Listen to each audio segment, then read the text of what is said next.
Welcome to the return of 30-minute reviews. I am Adam. I think I intended to do a return episode a little while ago. I uploaded it on the wrong stream. It ended up on Beware of Spoilers. Talked a little bit about Infinity War. I don't remember. Did I do that, or did I do that as a filler for Infinity War? Either way, that was supposed to be way further back. We'll be doing this much longer. Coming back from our lengthy hiatus. It is now September. There are probably some babies, conceived and born in that time period that we were gone, because it's been about 9 months. So here we are. And I figure we're going to come back with 30-minute reviews. We should come back with something big, not a new movie on DVD release, or something like that. No, we're going to come back with news that we've been putting off talking about. Two things, and I figured I might as well lump them into one episode because I have a really funny name that I can put for the title of the episode. So let's lump them in together. Yesterday, today is the 13th, yesterday the 12th, was a big reveal that, Henry Cavill may not be returning as Superman following a contract dispute involving a cameo in Shazam coming out next April. Now, my thought on this is good for Henry Cavill getting out of there. As much as I liked him as Superman for the about 10 minutes he actually was Superman across the 3 movies he played him in, that being Man of Steel, Batman v Superman, and Justice League, he really only got a chance to shine and portray the character with the charm and charisma that he should have from the beginning at the very end of Justice League, and everything else before that point, it didn't feel quite right. And that was from a standpoint of direction, because it's not Henry Cavill's fault. He's a charming man to begin with, and he had the look that worked right. So he could have been a great Superman, as evidenced by the last 10 minutes of that movie. But he was never really given the opportunity to really spread his wings and give it a shot the way he should have. Now that said, on the other side, would it be better for him to get another shot with a new director, a Matthew Vaughn perhaps, or any director really, give it a shot and let him take another shot at it? Yeah, it would have been nice, but if given the option between, if we're going to go with a new Superman, I would want a clean slate, for lack of a better word. I would want a new actor with a new director. That way they can team up and grow together. It's something that Marvel's done very well, is the writers and the directors will match with the characters. That way they can grow and they can develop together as a unit rather than as individuals. So that was number one. Number two, James Gunn got fired from Guardians of the Galaxy Volume 3. Now this, I think there's more to the story than is being let on. If you don't know the story, James Gunn made a tweet that was anti-Trump.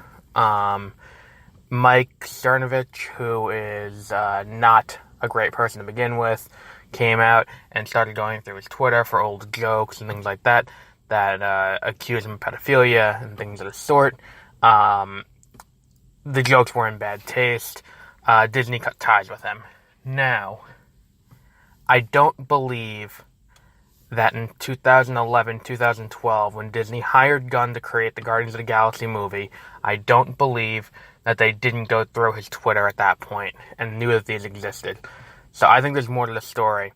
What I think happened was Thor Ragnarok. I'm thinking it's a Edgar Wright situation where the studio, in this case Marvel Studios, wanted changes to Guardians Volume 3 to include characters from Thor Ragnarok. Either bringing in Valkyrie, bringing in Korg and Meek, or even bringing Thor himself in. Gunn, being the director and writer, didn't want to bring those in, and he felt that as his movie he shouldn't do that. So, following the flack that Marvel got as a result of firing him, Edgar Wright way back when he missed having the movie come out before the first Avengers movie, so Ant-Man could be a founding member of the Avengers, there was a significant amount of backlash, like, oh, why is Wright out? That's not, like, and all it was is, like, he didn't want to have as much interconnectivity as the rest, and it was really a he said, she said that didn't look good for anyone, and the reviews reflected, because it's like, well, this movie's okay, but what's the movie we would have gotten with Gunn had he not been, had he not been let go from the project. So rather than do that again, where it's like, this is the third movie in Gunn's trilogy, that would really take a hit. It worked out that this happened, so they had an excuse to fire him. Now they can bring in Taika Waititi to do the third Guardians movie after the success of Thor Ragnarok, and have the movie that they have in mind. And Waititi, being the director he is, may be more willing to cooperate and relent to the studio in the same way Peyton Reed was after Edgar Wright departed the project. So, that said, I don't know if this is for the better or for the worse. At first I was like, you gotta let Gunn finish it out. There were jokes that happened in the past. But the problem is, the problem itself isn't with the jokes that I have so much, or the fact that he was fired because of it. The problem I have is, that, I don't know, I don't have a problem with it anymore. I've kind of, it's obviously not going to use anything they want. They're going to readjust the Guardians, the Guardians cast to accommodate the new changes. Like, if Dave Bautista doesn't want to be in it, fine, we can write him out, and we can put in Valkyrie, we can throw in all these other cosmic characters we now have, for Guardians 3. And I think part of what may have soured it is I have a strange feeling Adam Warlock was part of it, because of his, the fact that Adam Warlock wasn't used yet, and they may have wanted to, but they wanted to lock him in for Guardians Volume 3, and then not his. I get the impression that James Gunn is unflinching when it comes to making accommodations based on notes from the studio. So I think that may have had something to do with it. That said, if you give Taika Waititi a good chance to actually do true as Guardians of the Galaxy movie, then that would be absolutely fine. And yeah, you just don't step on his toes too much. And I think because he's willing to work with you, don't take advantage of that. But that's all I have to say on that.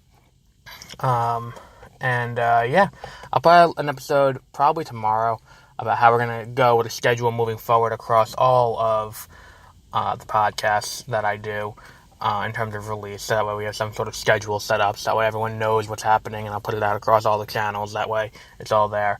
And in an effort to to try and cross promote, I'm gonna be doing a weekly contest, or I'm gonna set up an email address, and I'm going to give away a digital copy of a movie to one listener, and it's going to be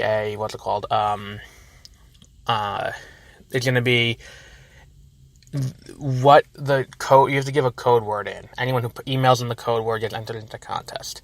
But the thing is, I'm not going to say which podcast is going to have the code word that week.